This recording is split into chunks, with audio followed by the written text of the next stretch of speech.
Hopefully you can hear me out there. What's that signal report all the way out in Latrobe?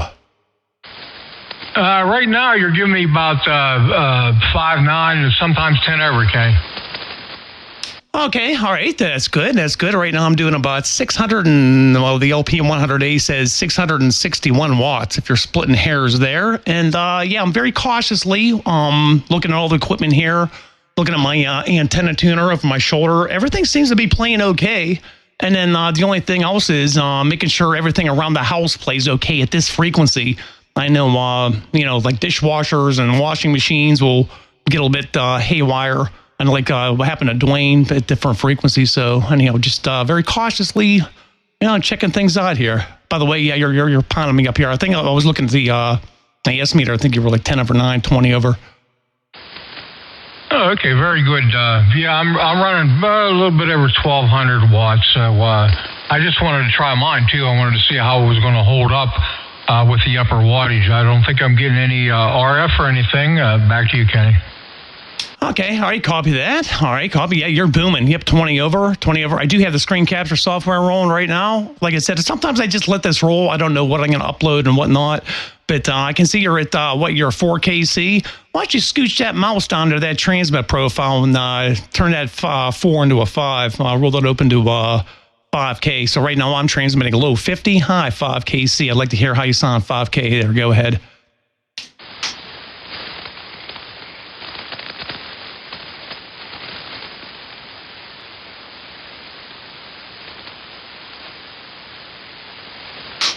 Okay, I believe that's 5K. I put it in down at the bottom here, and just let me know if I'm transmitting 5K right now. Back to you, Ken.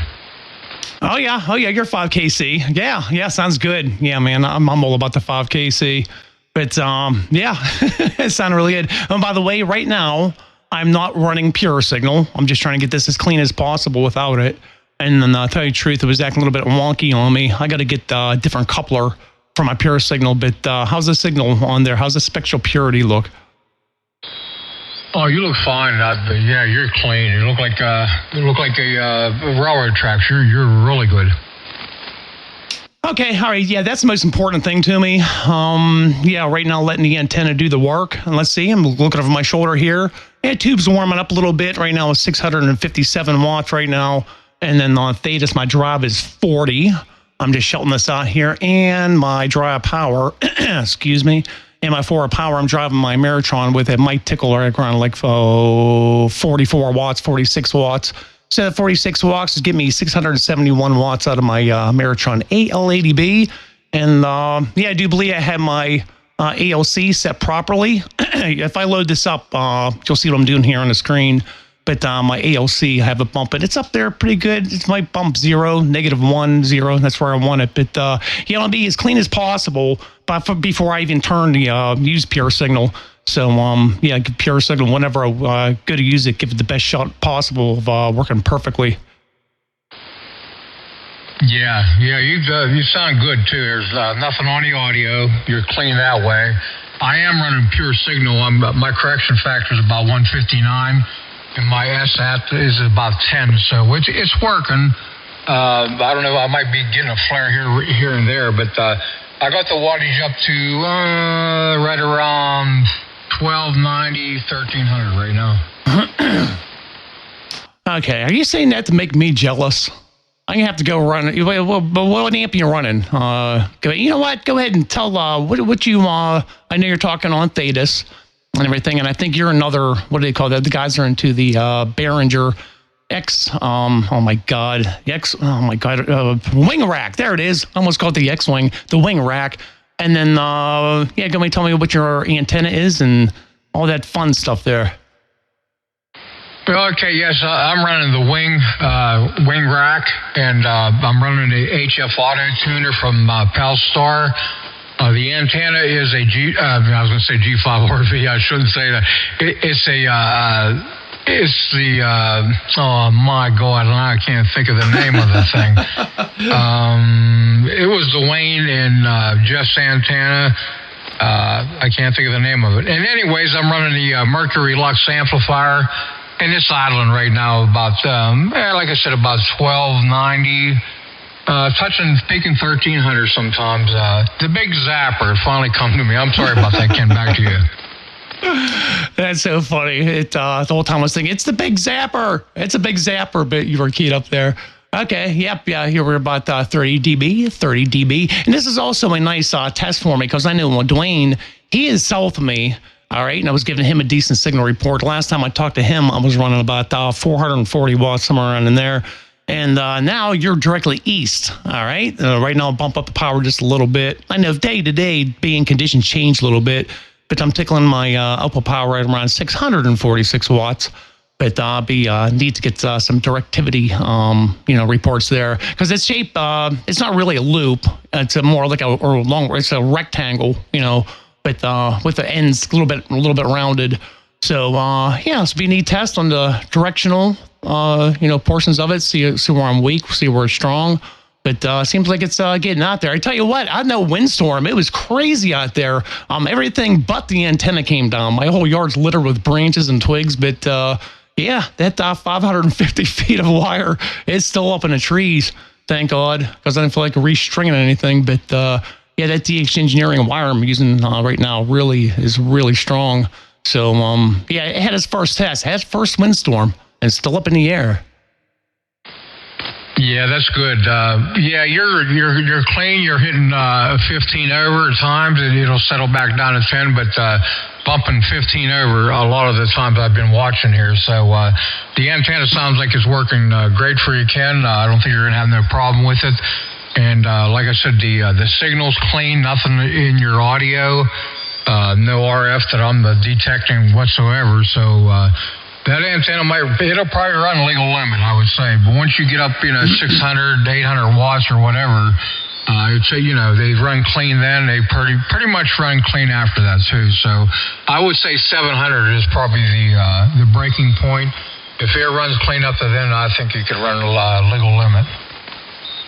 Yeah, I think so. But the only thing is, if you go back and watch that video, my original intent was to run it into that tree in my backyard and back up to my balun because I wanted to avoid putting, keep the antenna, the wire as far away from the house as possible. But I ran out of, wire there, so I'd use the front tree. So right now the antenna is passing, as you see in that video, directly. My house is, inside the antenna, so I had to be careful. Right now I couldn't run it anyhow. Right now, this is most I want to run my Meritron for the time being. It's 673 watts. But I don't. Maybe someday I'll get a bigger amplifier. I'm still waiting for my Anon K1 to come in. Haven't heard anything for over a year. So I don't know what's going on with that. So if I ever get that in, then I'll bump up the power. But anyhow, just cautiously running everything, and I'll stick with this output power for a while, and see how everything plays with the RF environment up here. Yeah, especially the 160 band. I'm telling you, you got to be careful with it. It can be pretty tough on equipment too, so you want to ease into it like you're doing. And like I said the other night when I was running 800, so I figured I wanted to try bumping this up a little bit and see how I was going to handle it. And like I said, about 1290, 1300, and I'm happy with that. I could push it to legal limit, but you know what? Why force something that's working? Yeah. Maybe personally, I'd rather run something at half capability. I know this thing is what the Meritron is listed as a kilowatt amplifier. Well, I don't know. With for me, any amplifier run full tilt, you're going to start run into a lot of IMDs and everything. So I'd rather buy something way overkill and then run it halfway, have it just loaf right along, run nice and cool. So that's why I've always done on my Meritron, even like on 80 and everything. This is the most I run into it. Just let the antenna do the work. Plus, if you can hear me fine and good band conditions, no sense in doing more power. If I'm 10 over 9 up there, I'm satisfied with that. So just letting that antenna do the work there. Yeah, it's working good for you, Kenny. That's the way the Lux. I mean, it's a legal limit amplifier, but it got a lot of headroom in there. if you want to shove it and put it on a dummy load, it'll probably do 1,800, easy. But I run it up, like I said, 12 or 1,300. That's enough for me. Still a lot of headroom left, and it's not so hard on the amplifier itself. Yeah, I had this is station B for me. I had station A, and I just got this put in, and I've been running just about a week right now. And I'll tell you what, Kenny, I bought piece by piece and just kept it in the box until I had.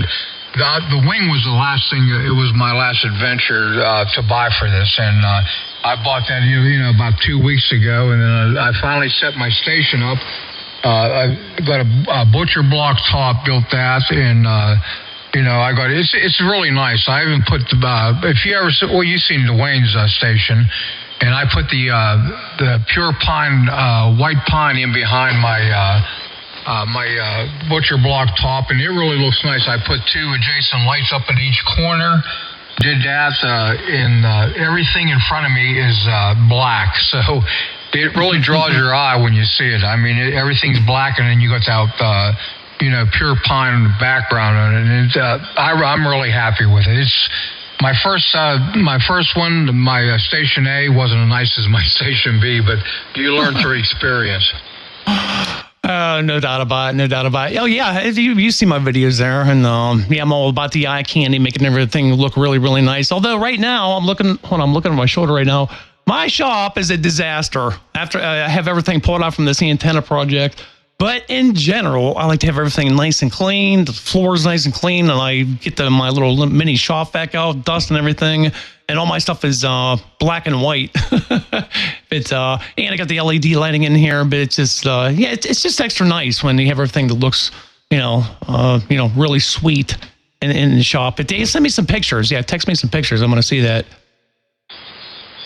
Yeah, I just what I did, I just put one up. I sent it to you, but I think it's still loading up here. But you ought to be getting it here shortly. Okay, all right. I'm looking at actually it'll make more sense when you look up at this video right here. I'm like messing around here. I like the eye candy. I just pulled up on the screen. There's your text coming in. Hold on here. But you'll see what I'm doing here on the screen. Making it look like eye candy. I like to have my PAS analyzer on and another loudness monitor up on the screen. All about the eye candy. But okay, hold on. I think that was you texting me. Yeah, give me a second here and then check out your picture there. Yeah, I do a little bit of electronic work too, and I'm not going to go out and buy a Droft. The old Drofts with the, how they are with the VU meter and stuff in them, and I'm building one right now, so it'll be all right. It'll be nothing like a Droft, but it's going to be a piece of hardware where I'll put it on top of the counter here, and it'll function. All right. Wow, man. Look at that. Excuse me. I got all that pollen. I was outside all day long. Wow. That's a beautiful station you got there. Look at that screen. That's a nice curved screen. Mighty fine there, Bill. Oh, man. They got their speakers there. And now when you're listening on air right now or listen to your speakers, you have headphones on. It all depends what situation it is. My wife was watching TV, so I didn't want to put my KRKs on, so I got the headphones on right now. But man, I'll tell you what, Kenny, when somebody comes in and they got their audio dialed in, and I got those KRKs on, it just is spectacular. I mean, the audio is phenomenal. Nice, that's the way to do it. Yep, right now, yeah, I have my headphones on. And I'm with you. If I'm just listening, not talking, I'll put my JBL soundbar on. It's got the big subwoofer. And like you said, when somebody comes in, has that natural deep voice and knows how to do their audio and that low frequency, it rumbles. It sounds awesome, man.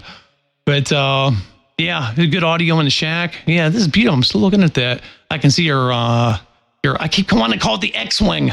The wing rack. Yeah, wasn't that Star Wars? Your wing rack. Yeah, beautiful station. That's the way to do it right there, nice and clean. Yeah, like I said, it puts my other station the same, which don't get me wrong, I like my other station, but I got a lot of rack gear with that one. With these these KRK speakers, I got 2 sub-satellite speakers. They're JBL, and they're Wi-Fi speakers, and I can run those also. Another thing I got too, I got light bars on top of the speaker and down at the bottom of the JBLs. And what they'll do when I turn them on, they'll react to my voice or incoming signal, with your voice if I have my speakers on it. It's like a light show. It's pretty cool. That's funny. Oh, man. Oh, and by the way, another question to ask you. Now, when you're talking on air, like you have your headphones on, are you listening to your audio at the same time? Like right now, I have my headphones on. I can hear my audio processing through the headphones. Now, do you listen to yourself the way that I do, or is it just receive? Well, I'm trying to get that set up because on my old setup, I had an Unleash board where I could hear my audio going out. And as soon as I left off the pedal, it would come back in, for the receiving audio. This one here, I tried it the other day, and I got so much latency, I couldn't do it. It drive me nuts. I got to figure out this wing. I know it can be done. I just got to figure out the routing and how to do everything yet on it. Okay, yeah. The slightest bit of latency drives me absolutely nuts. Right now, it's just as fast as rack here. It's crazy. There's absolutely no latency. Just the way I have my audio chain running. Because mine's a little bit different what you guys, because I'm doing the screen capture software and all kinds of nutty stuff that I do down here with all that music, crazy stuff that I do. So I got to run my stuff slightly different than you guys. But yeah, right now I don't run any of the ACO stuff. But my stuff is probably as simple as it gets. I know sometimes a newbie will look at this stuff and say it's pretty complicated, but it's pretty simple there. But yeah, no latency. Yeah, that would drive me absolutely insane. Years ago, when I tried to get into the virtual studio technology, computers weren't that fast. It was years ago, and the software wasn't that great. Just that's why I never tried to continue with it. Latency just drove me nuts. But fast forward, it was like many years later, computers got faster and software got better, and I started to learn a little bit more how to route the audio. But yeah, right now it is lightning fast. No, in fact, when you watch this video, yeah, you're hearing exactly what I'm hearing in my headphones, and yeah, receives coming in exactly how I hear it. That's what it should be. So hey, hold on here. I'm gonna pause here. I'm gonna stay keyed up. I'm just testing something out. I'm gonna check see if I'm getting background noise right now on the screen. When you watch this, it goes all the way down. It might be almost negative 100 dB down on my chart here. So I'm gonna stay keyed up. I'm gonna shut my trap and make sure there's no noise in there. And there's absolutely no noise, nothing on the screen. Like I said, when you watch this, that's is negative 95 is the last number you're gonna see on the screen, and one below that would be negative 100. So far, so good. Yeah, I didn't hear anything. When you left off, I heard nothing coming through. I set mine the other day. Like I said, this wing is new to pretty much all of us, and we're still dabbling, trying to figure stuff out. But I set my gate and everything. I live right, there's a main road, not a main road, it's a secondary road, but a lot of traffic on it. And we had the windows open the other day, and the traffic was going by, and that's how I set my noise gate. When I could eliminate that, I was good. And my voice still broke. It broke the gate and everything, and it wasn't chopping any words, so I knew I had it set pretty decent. Yeah, that can be a little bit tricky. Right now, my shop, the only thing I have going, depends on a lot of things. How sensitive you have your mic gain. Like me personally, mine's not too sensitive. I'm the type I think I tend to shout when I talk. I go quit doing that. I gotta talk nice and soft and everything like that. If it'll be nice, but I tend to shout. I'm right up on the microphone, so mine's not set too sensitive. But yeah, you're right here. I'm gonna bring mine up on the screen. Hold on here. Where's my gate? My gate is the first thing on here. So yeah, I'll roll that up. I'll start talking, and then when I start to clip off words, I'll slowly inch that back just slightly until even the soft S's and stuff like that, you can still hear them in there. But between the words, it'll shave everything off. Right now, like I said, when you watch this video, it'll make more sense. I can turn my noise gate off, and then when you watch this, you can hear a lot of the background noise. I'll turn it back on. And then zaps everything. So yeah, sometimes that can be a little tricky adjusting that. Just a little bit goes a long way. Yeah, you're right. And I'm running a condenser mic too, so I got to be careful with that. I run a Neumann 103, And, even my audio, I'm working on my audio, so it might not sound too good to you coming back to you, but I'm still working on it. There's a lot of things I got to do yet. There's some I got to make some cuts in it and stuff like that, but it'll get there. It takes a little while to get everything dialed in. Time's rolling by here. You know what? Yeah, but I also I'm always messing around with stuff. In fact, up on the screen here, I hate to keep referring to this. Like I said, it'll make more sense. Like you'll see my profiles here. I have one for AM I'm messing around with. Then I have my standard sideband profile. Then I copy and pasted all this nonsense and down to another track and made some slight adjustments. And I don't know. I think it's one of those things that work all of us. You, Doug, Dwayne, everybody. I don't know if we'll ever be satisfied. Always trying to tweak certain things to make them, sound better. But I don't know. Yeah, it's an ongoing thing. But I've listened to you guys talk on everything, all your other setups and everything. Everybody always sounded really, really good. So anyhow, if that's any consultation, you've always sounded great. Oh, I appreciate it. You too, Ken. I'll tell you what. You know what you're doing. You can tell right away when you hear somebody come on frequency and start talking. You can tell that they're into the audio end of it and they got everything dialed in just right. And boy, it's just a pleasure, especially when you're 5K wide or even 4K wide, to listen to that. The audio coming in, especially when you got a good sound system in your shack and stuff like that with subwoofers and the tweeters and just the drive of them amplifier into the speakers. It's just so nice to hear that. Well, that's like the terminology. We do a lot of experimental things, and that's what's the fun about it. That's what keeps me very interested in it, is trying to do the audio part of it. Whether what pocket you're going to run the 5 out to 8K or whatever.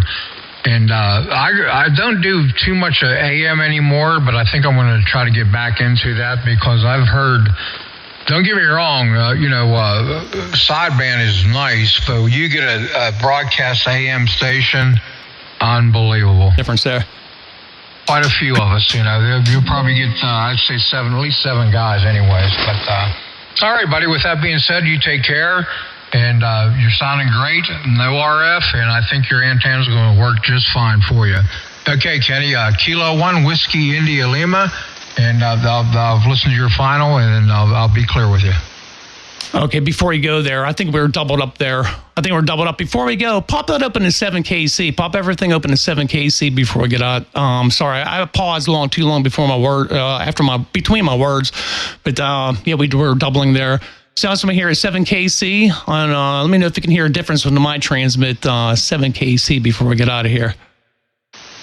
Okay, I just opened it up to 7KC, and it looks good on the waterfall display as I'm speaking, but I don't know what the audio coming to you is going to be sounding like, but there we have it at 7 wide, and it looks like it's holding fairly well. Back to you.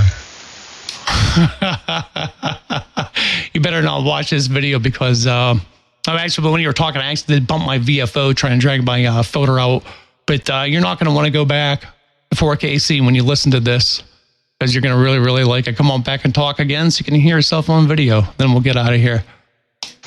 All right, buddy. Yeah, I appreciate you doing the audio gate. I guess it gives me a chance to see what kind of adjustments I can make or have to make. And, everybody got a certain ear for certain things. So, we'll try it out and see, and then watch the audio gate and listen to everything and watch the video on the waterfall display. And I appreciate it, Ken, you putting us down and putting it on YouTube so we can get a chance to see how these things are working. Other than that, you take care, buddy, and we'll be talking to you again. Kilo 1 Whiskey India Lima.